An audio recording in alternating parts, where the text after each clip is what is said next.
Bueno, todo pronto ya para comenzar esta mesa de En Perspectiva correspondiente a este lunes 25 de septiembre, cuando paso a los saludos. Gabriel Mazarovich, a quien recién escuchaban. Buen día, Gabriel, ¿qué tal? Buenos días, muy buenos días. Venir Sartú, otro de los lunes. Buen día, venir. Para ser lunes.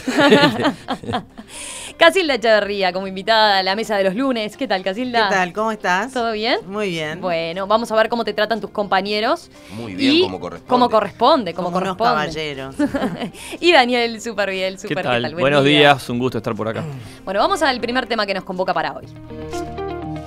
La Sociedad Uruguaya de Genética emitió un comunicado el viernes en donde remarca que en Uruguay ya existe una comunidad académica de gran relevancia y dinamismo en genética humana que durante décadas ha insistido y trabajado en pos del desarrollo de la disciplina.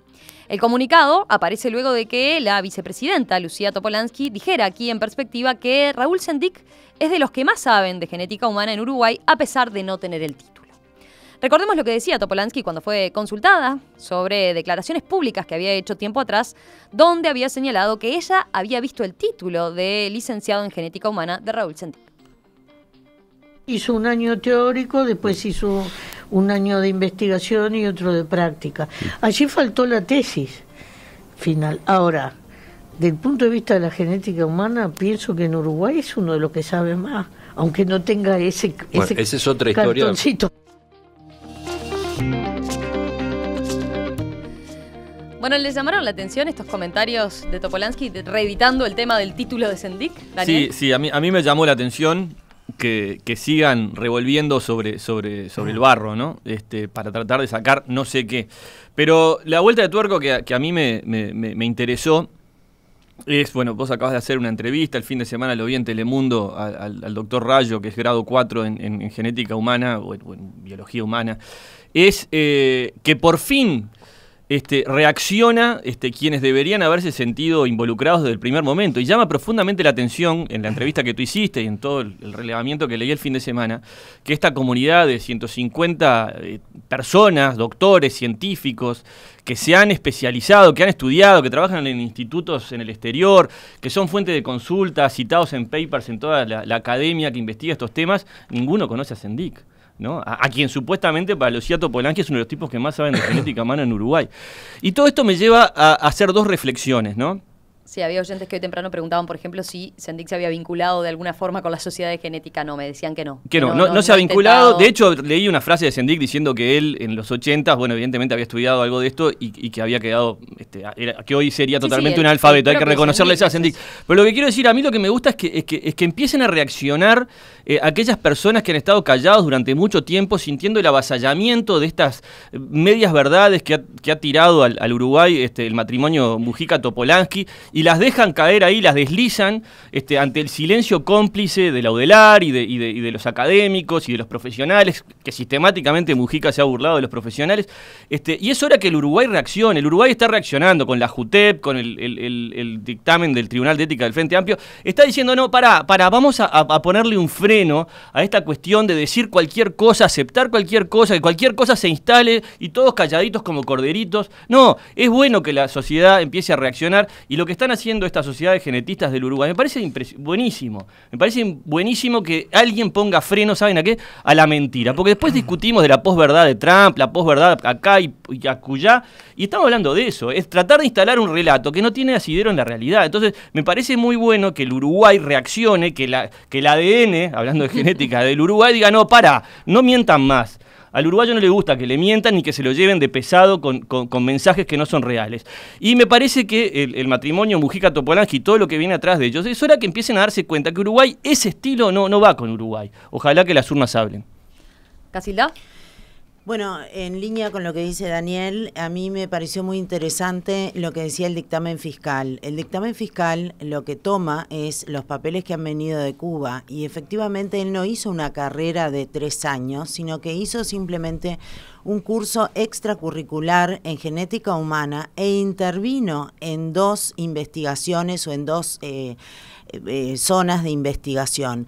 Eso no es un estudio universitario, eso es como cualquiera de nosotros cuando hacemos cursos de actualización o de discusión o lo que sea. Eso no son cursos universitarios. Eso te estás refiriendo al dictamen fiscal cuando el tema se llevó a la justicia, ¿no? Exactamente. Por haber hecho uso del título en documentos, por ejemplo, oficiales que figuraban. Exactamente. Y la justicia no solo dijo eso, sino que también, bueno, señaló que lo dejó, como el título no existía aquí, entonces no podía aplicarle pena, pero además tampoco comprobó que hubiera Sendik usado su título, el título que se alegaba ser, para determinados, para su actividad, ¿no? En la órbita pública. A eso iba justamente, porque también se dice que el archivo fue porque tenía conocimientos suficientes y tal. No, el archivo del expediente de la denuncia por haber utilizado un título falso fue al archivo simplemente porque para usurpar un título tiene que existir un título idéntico acá en Uruguay, cosa que no existe, y además porque debió haber ejercido ese título, cosa que por supuesto no hizo, y tampoco había asumido el cargo en virtud de ese título. Es por eso que no se configuró el delito de usurpación de título, lo cual no quiere decir que no haya sido falso todo lo que se esgrimió en torno a ese título. Y yo considero que hay que tener un poco de responsabilidad cuando se está hablando desde un cargo muy importante y además respecto, como decía Daniel, respecto de la academia, ¿no? Estudiar y tener un título y todo, así como hay que ser inclusivo con la gente que no está formada y todo, y hay que respetar, también hay que respetar a la gente formada. Gabriel. Yo creo que esta es una perla más de una colección de hacer lo que no se debe hacer, ¿no? Yo sinceramente no entiendo qué es lo que buscan. O sea, fue una situación política muy complicada en el caso de Raúl Sendik. Raúl Sendik tiene que seguir enfrentando, o Venir lo decía la vez pasada, casos en la justicia, por lo tanto su situación está muy lejos de no ser vulnerable. Y creo que lo mejor que le pueden hacer a Raúl Sendik, después de que hay una solución política en el Frente Amplio, que gustará o no gustará, pero fue la que se encontró una solución institucional y rápida y todo, es dejar de hablar de eso. Porque parecía un tema laudado, ¿no? El tema del título, es que por lo menos había salido de yo la no discusión entiendo pública. A qué conduce decir estas cosas, a quién beneficia. Claramente a Raúl Sendik no, y al Frente Amplio tampoco, y a la política uruguaya tampoco, porque no creo que sean los temas centrales en los que nos tengamos que meter. Exacto. Y me parece además, sinceramente, que no está bueno. A ver, yo no creo que la gente valga más por tener un título, no. Pero creo que hay que respetar a la gente que estudia, y creo que se erosiona la relación de respeto con la academia, con la universidad, con el Instituto Pasteur, que se instaló, entre otras cosas, por iniciativa del gobierno del Frente Amplio y de Tabaré Vázquez en particular, en Uruguay, y que creo que me parece que realmente no encuentro sentido a esa aseveración, porque claramente ni Sendik lo decía con toda claridad, dijo, aún estudiando, si estudiaste en el 80, del 80 para acá, lo que pasó en genética humana y en todo genética es una revolución. Y obviamente no, y él mismo lo dice, entonces yo sinceramente no entiendo esa aseveración, ni qué... Bueno, el tema de la entrevista, recordemos, surge a partir de una pregunta de Emiliano por el hecho de que Lucía Topolansky había sido muy criticada últimamente, entre otras cosas por parte del Partido de la Gente, que ella dijo que iba a reconocer como bancada, por haber hecho declaraciones públicas donde afirmaba, ¿verdad?, que había visto el título Otra de mentira. licenciado. Entonces ahí fue donde surgió y se reinstaló, digamos, el tema. Ella fue después mucho más allá quizás de lo que hubiéramos esperado, ¿no? Venir.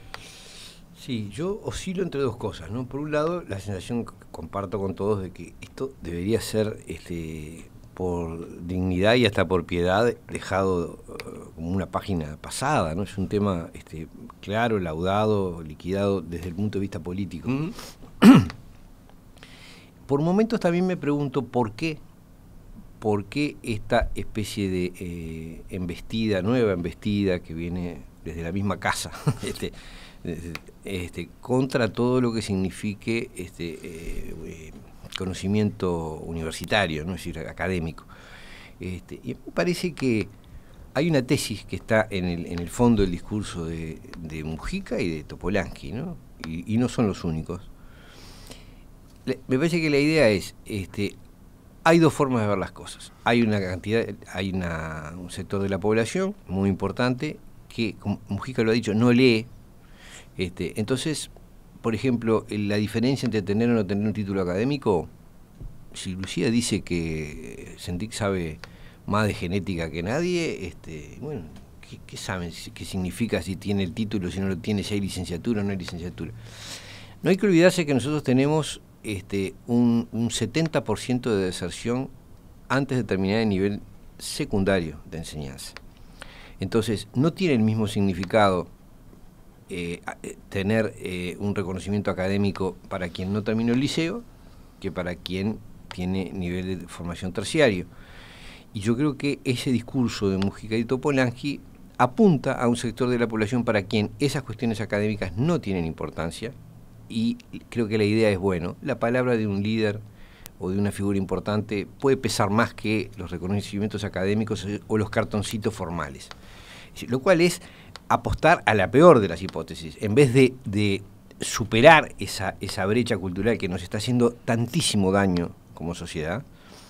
No, la ahondan creando un discurso que de un lado es visto de una manera y del otro lado de otra, apostando a la incomprensión entre dos situaciones culturales distintas. Hay varios oyentes que se afilian a tu tesis. Sí, para el público al que se dirige Topolansky cuando hace estas declaraciones. Daniel, sí, tres comentarios breves. En primer lugar, recuerdo, creo que en plena campaña electoral, que Lucía Topolansky se le filtró un audio, de esos audios que al MPP se le perdonan todos, ¿no? Que ella tenía que ir a los programas esos bobos, para gente boba, ¿no? Una cosa así dijo, ¿no? Que era ahí donde tenían que hacer, ir y mostrar decir sus puntos de vista, con lo que me alineo totalmente a la tesis de Sartú, diciendo, apuestan a llegarle a una población que evidentemente no le interesa leer por ahí, búsqueda, las columnas de venir, escuchar en perspectiva, ¿no? Y que se quedan con el título, mirá, la tronca dijo que este tipo sabe más, y se quedan con eso. Lo que me parece que es terrible, porque es subestimar a la población en vez de instruirla para que tome buenos elementos. Y el segundo punto es con el tema del cartoncito. Voy a contar una anécdota que me lleva a Rumania, y invito a los periodistas que están escuchando que investiguen, porque es un caso increíble. Hay una periodista rumana que se llama Emilia Serkan. Emilia Serkan estuvo 4 o 5 años estudiando un doctorado, y se rompió toda, investigó, dejó horas de su familia, trabajando fines de semana, fuera de horario, y un día se enteró que el primer ministro de Rumania, que ahora se me fue el nombre, ostentaba un doctorado, y se puso a investigar, y resulta que el doctorado, el cartoncito que tenía colgado el primer ministro rumano en su despacho, demostró que era falso, y a partir de ahí se empezó a hacer toda una revisión de todos aquellos ministros, jerarcas políticos que tenían doctorados, y resultó ser que casi todos los cartoncitos esos que dice Topolansky eran falsos, ¿no? Y terminaron cayendo todos, y se generó medio un terremoto político en Rumania gracias a una investigación periodística de una periodista que ¿por qué hizo esa investigación? Porque se dio cuenta la indignación que le produjo que alguien se ostentara y colgara el cartoncito al que se refiere burlescamente Topolansky, cuando ella sí había dejado horas de su vida, tiempo, familia, para tener ese diploma, ¿no?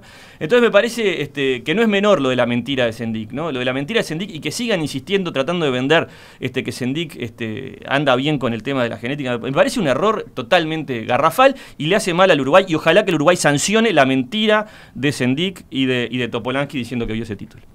Hay varios otros oyentes que dicen que están hartos del tema Sendik, que están hartos de que nuevamente vuelva a plantearse el tema Sendik.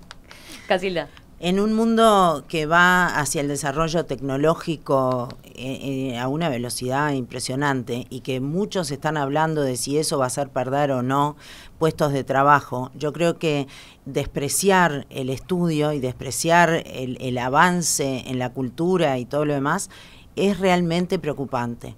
Porque justamente a esta gente, como decían los demás integrantes de esta mesa, es importantísimo que la gente entienda que cuanto mejor preparada esté, mejor va a poder salir al mercado de trabajo. Y esa unión entre la preparación y el mercado de trabajo es real. Pero como decía Gabriel, por supuesto, eso no te hace ni más ni menos, pero sí te da más herramientas para el mercado de trabajo. Yo simplemente, yo también comparto el hartazgo, sé que no es responsabilidad nuestra que se haya colocado nuevamente, porque de hecho se colocó nuevamente cuando estábamos haciendo un esfuerzo político inmenso por salir de. Por eso en términos políticos, para mí resulta inexplicable una afirmación así, sinceramente. En términos, y además es contradictorio con un conjunto de cosas. A ver, nunca hubo tantos estudiantes. Es cierto que hay niveles de deserción en algunos casos, pero también es cierto que antes la deserción era previa. En Uruguay hoy hay 474.000 estudiantes entre secundaria y universidad. Nunca hubo tantos estudiantes en la historia del Uruguay. Nunca hubo tanta oferta de carrera y de formación pedagógica con todos los problemas. Nunca hubo tanta posibilidad de estudiar en el interior, por ejemplo, con la UTEC, con la Regional Norte de la Universidad, con la Regional Este de la Universidad, con lo que se está haciendo en Rivera, en Tacuarembó, Paysandú. Entonces, me parece absolutamente contradictorio el esfuerzo en el que además Lucía Topolansky estuvo directamente involucrada con estas afirmaciones que en realidad ponen en contradicción eso. Sinceramente me parece que tenemos que tener más cuidado y centrarnos en lo que hay que centrarse. Bueno, yo les preguntaba hoy a los integrantes de la Sociedad Uruguaya de Genética, ¿todo es malo de este episodio? Porque también a ellos les dio una oportunidad, más allá de su indignación también, para poner la genética humana arriba de la mesa como disciplina, poder explicarla y ahora sobre todo también demostrar que, que la genética humana se puede llevar a cabo en nuestro país, que no hay una licenciatura ni en genética humana ni en Cuba, como quedó demostrado a través de la investigación que hizo Patricia Madrid, ni acá en Uruguay, pero sí hay caminos y hay alternativas donde se puede desarrollar este campo y hay materia y hay investigación avanzada. Hay posgrados, no hay carreras de grados, pero sí posgrados, o sea, a través de distintas carreras podés llegar al posgrado en genética. Y hay una licenciatura parecida que es la licenciatura en biología humana, que es lo que, de ahí se puede también. Romina, si hay que sacar algo bueno es un poco lo que yo decía al principio, es que permitió sacar a luz que hay 150 investigadores a hablar del tema. Ustedes sabían que en Estados Unidos, cada vez que se produce estas terribles matanzas monstruosas, que entra alguien a un supermercado, a un McDonald's o a una iglesia y liquida a todo el mundo, es la ventanita que se le abre a aquellos que se oponen a la NRA, a la National Rifle Association, este poderoso lobby a favor de las armas, para plantear su mensaje contra las armas y que no se vendan las armas en cualquier lugar, no sé cuánto. Entonces, en este caso pasó algo similar, ¿no? O sea, la genética humana pasó a estar en el tapete y eso es bueno y eso es interesante y bueno, vamos arriba. Lo curioso es que la Asociación de Amigos del Rifle da una muy buena respuesta. Dicen, si los clientes del supermercado hubiesen estado armados, eso no duraba 2 minutos. Es terrible. Es un debate tremendo. Es terrible. Pero son los únicos ventanitas que tienen es tan poderoso la NRA en Estados Unidos que es la única ventana que tienen para que le vengan CNN, Fox y todos a hacerle notas de lo que están contra las armas, es ese momento donde la gente está sensibilizada por el tema. Bueno, y es muy importante también saber que estamos en un primer nivel, ¿no? En genética humana y en otras muchas cosas que también, como son silenciosos caminos hacia la investigación, no se conocen. Pero no es solo la genética humana en los lugares donde estamos primeros en el mundo o dentro de los primeros lugares. Y la verdad que el desarrollo en genética es un tema importantísimo, porque se pueden prevenir muchas cosas. Nosotros por eso tomamos ese tema como disparador. Hoy en la entrevista central podríamos haber planteado muchos más a propósito de cómo habían sentido ellos como científicos el tema de, su discrepancia en torno a lo que había dicho Lucía Topolansky, en torno a cómo han vivido este tema de Sendik. Para Romina, y precisamente en las respuestas que te dan cuando vos quisiste ir a la polémica, tuvieron una altura muy grande, dicen, no me voy a meter en polémica, vamos a hablar de esto, me pareció súper interesante. Lo comento porque hay oyentes que dicen, no me convenció porque no estuvieron esas respuestas. Y creo que también era una forma de aprovechar para decir, pongamos el tema de la genética humana arriba de la mesa y conozcamos más de lo que se puede hacer en esta disciplina, ¿no? Pero además es correcto que la academia no se meta en política. A mí me parece perfecto que la academia no discuta a nivel político. Ellos resaltan lo que hacen, su nivel y hasta dónde llegan, pero no tienen por qué meterse en las discusiones políticas. De acuerdo.